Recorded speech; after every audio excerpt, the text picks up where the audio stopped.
Bonjour, bonsoir, tout dépend quand vous écouterez cette vidéo.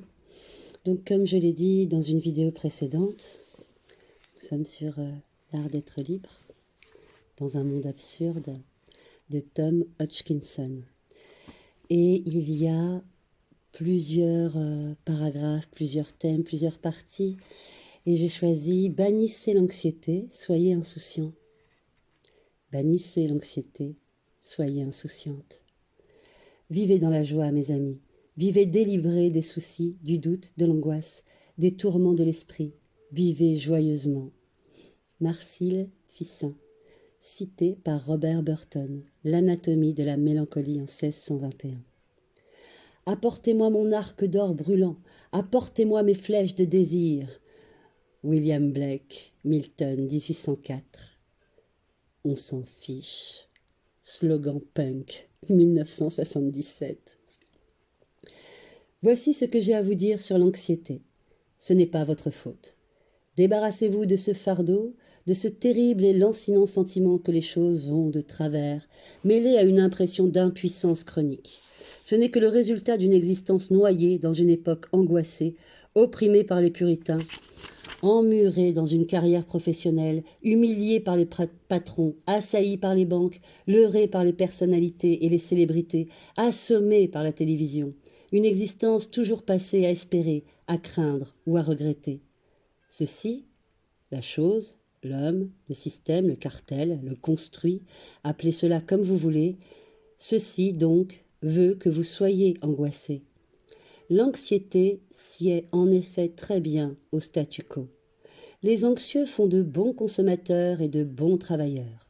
C'est pourquoi les gouvernements et le monde des affaires aiment le terrorisme. Ils l'adorent même, car c'est bon pour le business. L'anxiété nous pousse sous l'édredon confortable de nos achats réglés par carte de crédit et nous incite à consommer une nourriture bas de gamme. Ainsi, le système distille délibérément de l'anxiété tout en promettant en même temps de nous en débarrasser. La litanie des histoires terrifiantes publiées dans les journaux sur l'augmentation de la criminalité est de nature anxiogène. Les journaux font tout pour nous abreuver de divertissements et de ragots, et surtout d'histoires qui nourrissent notre besoin d'horreur et de sensationnel. Ils le font même très bien. Feuilletez le journal, quel que soit le jour de la semaine, et vous trouverez des histoires négatives et déstabilisantes 9 fois sur 10. Tous les bulletins d'information à la radio ou à la télévision, tous les journaux et nombre de nos conversations quotidiennes délivrent le même message. Il serait temps de vous inquiéter. Le monde est dangereux, rempli de terroristes fous, suicidaires, porteurs de bombes, de meurtriers, de cambrioleurs, de crapules et de catastrophes naturelles. Restez à la maison, regardez la télé, faites vos courses sur Internet, lovez-vous dans votre canapé devant un DVD, comme le dit une chanson de l'émission TV Party. La télévision vous informe sur le monde extérieur et c'est terrifiant. Tout comme dans l'ouvrage 1984 de George Orwell, on nous dit que nous sommes en état de guerre perpétuelle. Ce qui change, c'est l'ennemi. Nous ne sommes plus en guerre avec l'Irak, nous sommes en guerre avec Daesh. Des ennemis différents pour une même angoisse et un même résultat. Une impuissance de masse. Mais si nous faisons l'effort d'analyser ces mythes quelques instants, ils ne s'avèrent être que des fictions commodes. La vérité, selon le brillant analyste britannique de l'anxiété Brian Dean, est que la criminalité est restée constante ces 150 dernières années. Dean affirme que notre peur face au crime est disproportionnée par rapport à la réalité. Nous sommes en réalité beaucoup plus exposés aux dangers des accidents automobiles et des maladies coronariennes qu'à la criminalité. Les accidents de la route provoquent la mort de 10 personnes par jour au Royaume-Uni et les maladies coronariennes des centaines. Or, personne ne propose d'interdire les voitures, ni de pénaliser le stress cardiaque. La propagande sur l'insécurité, pour Dean, est bien la racine du problème. Nos croyances conditionnent notre réalité. Si nous croyons que l'univers est viscéralement dangereux, alors nous allons vivre dans une anxiété permanente, ce qui n'est pas une façon saine de faire fonctionner notre cerveau. Notre travail ? organisé dans un fichu système d'emploi salarié, n'arrange rien et condamne bon nombre d'entre nous à des tâches ingrates. Schumacher, le grand penseur, alors Schumacher, moi c'est Schumacher, le grand penseur de Small is Beautiful, anarchiste et oisif à souhait, disait que la dimension vertigineuse, incommensurable, géante, insupportable du capitalisme moderne tuait l'esprit. Anarchiste et oisif à souhait, il disait que la dimension vertigineuse, incommensurable, géante, insupportable du capitalisme moderne tue l'esprit.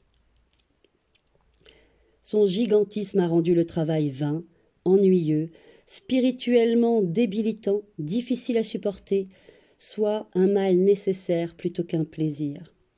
Dans son livre « Good Work », il affirme que la société industrielle engendre l'anxiété parce que focalisée sur l'avidité, ou ce que les médiévaux appelaient le péché d'avaritia. Elle ne nous laisse pas le temps d'exprimer nos facultés plus nobles. Force est donc de constater que la société industrielle d'aujourd'hui présente partout la caractéristique perverse de flatter sans cesse la cupidité, l'envie et l'avarice. Mécanique, artificielle, ayant divorcé d'avec la nature, elle condamne l'immense majorité des travailleurs à passer leur vie de travail en n'utilisant qu'une part infime de leurs capacités, sans rencontrer jamais le moindre stimulant au perfectionnement, la moindre chance de progrès, une once de beauté, de vérité ou de bonté.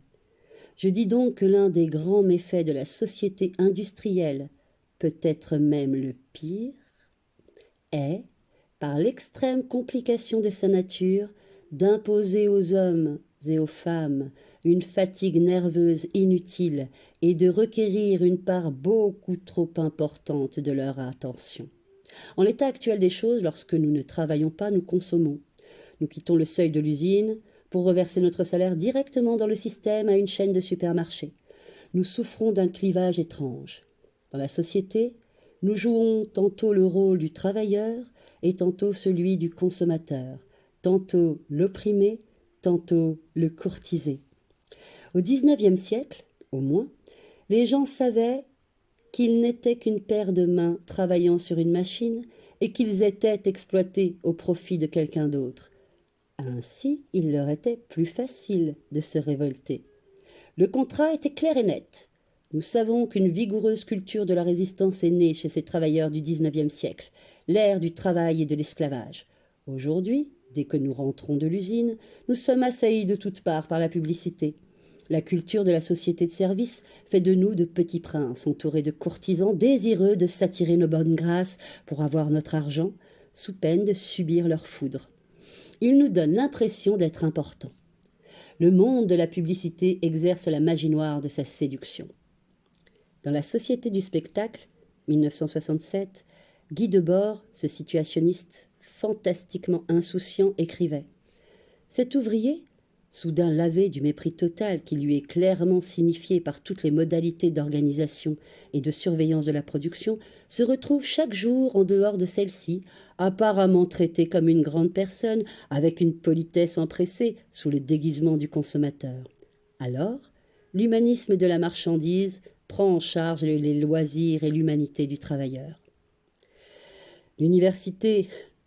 L'univers commercial nous traite alors comme des célébrités. Parce que tu le vaux bien, nous susurre-t-il. Il nous flatte avec force courbette jusqu'au moment où nous sortons la carte de crédit. Nous sommes ensuite rejetés dans la file d'attente du purgatoire du service consommateur pour une éternité. Quel imbécile sommes-nous! Toute la panoplie des moyens de contrôle de l'État moderne est également faite pour nous inquiéter. Ces mêmes institutions et services, promettant confort et sécurité, génèrent à l'inverse un sentiment d'insécurité en nous rappelant en permanence les dangers que nous courons. La police, les radars, les caméras de surveillance, les alarmes anti-cambrioleurs, ces deux geôliers que sont la santé et la sécurité, sont utilisés pour lancer des attaques toujours plus sévères sur nos libertés. Et le pire, c'est que ce sont ceux qui sont les plus maltraités et les moins bien considérés par l'État. La police Les radars, les caméras de surveillance donc. Cela vaut la peine de se souvenir par exemple que lorsque le ministre de l'Intérieur britannique, Robert Peel, proposa de créer la police en 1828, cela suscita de fortes protestations du peuple anglais qui se plaignit des atteintes à sa liberté. Avant l'existence d'une force de police créée par le gouvernement, le respect de la loi était assuré par des gendarmes élus localement. Il existe aujourd'hui au Royaume-Uni, pour gérer environ 50 000 criminels endurcis, une machinerie étatique colossale que doivent supporter 60 millions de citoyens respectueux de la loi. Je répète, parce que c'est pareil dans tous les pays globalement, hein. Il existe aujourd'hui au Royaume-Uni pour gérer environ 50 000 criminels endurcis, une machinerie étatique colossale que doivent supporter, payer, 60 millions de citoyens respectueux de la loi. Ces procédés sont une attaque contre notre jouissance spontanée de la vie, contre le plaisir. Je suis contre le crime. On avait compris. Ce n'est pas que je désapprouve moralement le non-respect de la loi. En fait, les criminels me fascinent, ainsi que les enfants au comportement antisocial, car leur acte manifeste un refus de soumission à l'autorité. La délinquance peut alors être un signe de vie. Mais si je suis contre le crime, c'est parce qu'il alimente le système. Pour tout crime commis, on assiste à un décuplement des atteintes aux libertés individuelles. Une seule bombe conduit à des milliers de nouvelles lois. Les gouvernements aiment la criminalité, car elle leur donne une raison d'exister en affirmant assurer la protection des citoyens, et un prétexte pour nous contrôler tous. Je ne suis pas, moi non plus, contre la police. Nous avons besoin d'une police qui a les moyens. Nous avons besoin de criminels qui soient arrêtés et non pas torturés en prison dans ces conditions-là, hein. On a besoin que nos criminels soient pris en charge. Voilà, par nos impôts, ok, pris en charge, mais arrêtez de mettre une atteinte à nos libertés. Ainsi, le vrai anarchiste devrait-il éviter les actes criminels à tout prix? L'ouvrage 1984 de George Orwell est également en train de devenir réalité d'une autre manière. Ainsi, Google peut garder en mémoire toutes nos recherches afin d'avoir un aperçu sur le fonctionnement intime de nos cerveaux. D'un outil de libération, Internet menace de se transformer en un outil de surveillance, tel un espion caché dans chaque foyer. La même chose pourrait arriver avec nos courriels. Nos conversations privées sont conservées, enregistrées, sauvegardées et gravées à jamais dans un disque dur géant, au cas où les autorités puissent avoir besoin un jour de les consulter. Big Brother ne fait pas que nous observer. Il nous écoute, nous espionne jusque dans nos consciences. De plus, nous nous sommes soumis entièrement et de plein gré à ce système. Chose impossible avec le courrier postal. Sans compter la menace qui pèse sur nos libertés civiles. Au Royaume-Uni, avec le projet de carte d'identité électronique sur laquelle seraient enregistrés tous nos méfaits. L'anxiété et le fait d'être entouré par des agents anxiogènes sont le centre de gravité du projet capitalistique. C'est pourquoi je vous dis, ce n'est pas votre faute. Partout, on entend la même fable. Vous n'êtes qu'à un objet près du bonheur. Il peut s'agir du dernier album d'un groupe à la mode, d'un don à une association caritative, d'une assurance plus complète, d'une autre carte de crédit, d'un fabuleux voyage, d'un meilleur métier, d'une voiture plus rapide. Quel que soit le nombre de fois où nous avons été trompés par cette fable, nous recommençons encore, encore et encore. Selon les termes du fondateur du groupe de musique punk Crass, Penny Rimbaud, et je terminerai là, nous nourrissons la main qui nous mord. Nous restons toujours insatisfaits. Le capitalisme est constamment et perpétuellement décevant. L'objet même qui nous promet la liberté peut très rapidement devenir ce qui nous opprime. Je n'irai pas au bout. Alors, ma respiration ne me permet pas de continuer. Achetez ce livre. C'est du grand bonheur. Ce n'est qu'un tiers de ce merveilleux paragraphe. Un paragraphe une prochaine fois, un autre paragraphe. À bientôt.